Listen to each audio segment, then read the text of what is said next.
আসসালামু আলাইকুম ভিউয়ার, কেমন আছো সবাই? আশা করি সকলে ভালো আছেন। ডিজাইন স্মার্ট আইটি সেন্টারের পক্ষ থেকে সকলকে স্বাগত জানাই। আজ আমি আপনাদেরকে মডার্ন লোগো ডিজাইন করে দেখাবো। ওকে, কথা না বাড়িয়ে চলেন কাজ শুরু করা যাক। প্রথমে আমি টুলবার থেকে একটি রেক্টেঙ্গেল টুল এখানে ড্র করলাম। এখানটা এই অবস্থায় একটা নির্দিষ্ট একটা মাপ নিয়ে নিলাম। এটাকে ডিরেক্ট সিলেকশন টুল দিয়ে আমরা এটাকে রাউন্ড করে দেব। ওকে, এখন এখান থেকে টুলবার থেকে রুটেট টুল দিয়ে আমরা এটা 90 ডিগ্রি ঘুরে দেবো। ওকে, কপি করলাম, 90 ডিগ্রি ঘুরে দিলাম। এখন এই দুটাকে সিলেক্ট করলাম, সিলেক্ট করে এটাকে একটু রোটেট করে দিব আমরা। এটাকে রোটেট করে দিতে পারি টিপ ধরে। এখন এই সাইডের থেকে হালকা একটু টান দিয়ে আমরা এই সাইডে নিয়ে যাবো। ওকে, শিপ ধরে নিয়ে গেলে একুরেট মাপ, এই মাপে আমরা নিয়ে গেলাম। ওকে, এখন দুটাকে সিলেক্ট করে আমরা এখান থেকে শিপ বিল্ডার টুল থেকে আমরা অল্টার ধরে, কিবোর্ডে অল্টার ধরে এটাকে আমরা মাইনাস করে দেবো আর ভিতরটাতে জয়েন করে দেবো। ওকে, এরকম আমাদের একটা ডিজাইন চলে আসলো। এটাকে আমরা এই সাইডে রেখে দিতে পারি। এরপর আমরা টুলবার থেকে একটা লাইন টুল এখানে ড্র করলাম। একটা লাইন টুলে আমরা এখানে শিফট ধরে অ্যাকুরেট ভাবে একটা লাইন টুল ড্র করলাম এখানে। এটাকে কিবোর্ডের অল্টার ধরে আমরা এটাকে একটা কপি করে নিতে পারি। ওকে, কিবোর্ডের অল্টারতে আমরা কপি করবো, এখানে শিফট ধরলে অ্যাকুরেট মাপ চলে আসে। ওকে, এখন এটাকে আমরা কন্ট্রোল ডি, কিবোর্ডের কন্ট্রোল দিয়ে দিলে হলো ডুপ্লিকেট হয়। কন্ট্রোল ডি আমরা দিলাম। এটাকে 14টা লাইন আমরা এখানে ড্র করবো। 5, 6, 7, 8, 9, 10, 11, 12, 13, 14। ওকে, আমাদের 14টা লাইন দেওয়া হয়ে গেছে। এটাকে আমরা সবগুলো সিলেক্ট করে এটাকে আমরা কপি করে এটাকে গ্রুপ করলাম।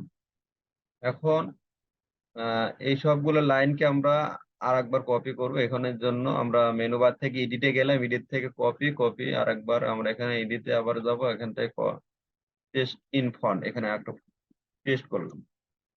ওকে, এরপর আমরা এই সবগুলো লাইনকে আমরা এখানকে শিফট ধরে ঘোরা দিতে পারি 90 ডিগ্রি। ওকে, এটাকে আমি এখন এইটা আমি সিলেক্ট করব, এটাকে আমরা ভিতরে নিয়ে যাবো, এটাকে আমরা অ্যালাইন করে দিতে হবে।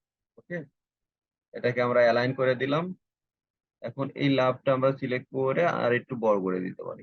এই মাপে লাস্ট লাইন বরাবর আমরা এটাকে বড় করে দেবো। ওকে, এটা সিলেক্ট অবস্থা আছে। আমরা অবজেক্ট থেকে এখানে পাথ, পাথ থেকে অফসেট পাথে আমরা গেলাম। এখান থেকে আমরা এটাকে আমরা 78 এটাকে পিক্সেল হিসেবে নিচে নামাতে পারে। এখানে ওকে দিলাম।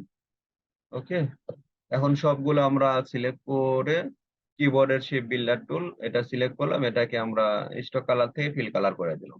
এটাকে আমরা জুম করে নিলাম। ওকে, এখন এখান থেকে ধরেন আমরা একটা এম ডিজাইন করব।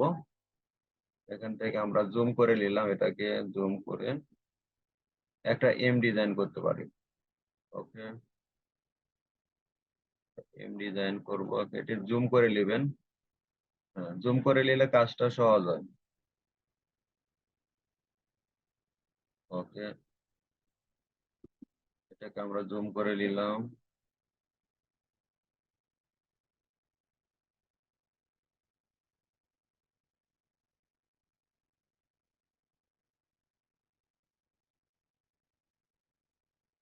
ওকে, আর এটাকে আমরা একটা ডিজাইন করতে পারি। এখান থেকে আমরা সিলেক্ট করে এই পর্যন্ত আমরা ড্র করলাম, একটু জুম করে নিলে।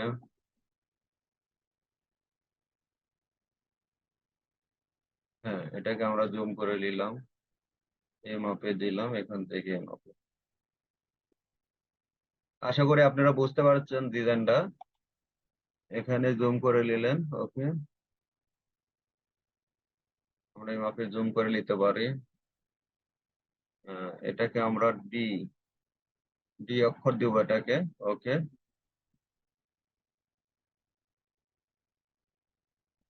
আপনারা বুঝতে পারতেছেন ডিজাইনটা। একটু জুম করে নিবেন, এটাকে উপরে তুলে দিতে পারেন এই মাথাটা। কন্ট্রোল জেড করবেন ব্যাগে যাওয়ার জন্য। আমরা কিবোর্ডের কন্ট্রোল জেড করবো ব্যাগে যাওয়ার জন্য। ওকে, এই মাথাটা একটু হালকা তুলে দিবেন। হ্যাঁ, ওকে, জুম করে আপনারা কাজ করবেন যে ঠিক আছে কিনা আপনারা দেখে নেবেন। ওকে, হ্যাঁ, আমাদের ডিজাইন কমপ্লিট। আমরা এএমডি লোগো ডিজাইন করলাম। এটাকে আমরা আনগ্রুপ করে নিতে পারি। আপনারা দেখবেন যে এটা আমরা আনগ্রুপ, ওকে। আমরা শিফট ধরে এটাকে আমরা সিলেক্ট করলাম। ওকে, এটাকে বাইরে নিয়ে আসলাম। এর বাদ বাকি অক্ষরগুলো আমরা এখান থেকে ডিলিট করে দিলাম। ওকে, আশা করি আপনারা আমাদের চ্যানেলকে সাবস্ক্রাইব এবং লাইক কমেন্ট করবেন। সবাই ভালো থাকবেন। আসসালামু আলাইকুম।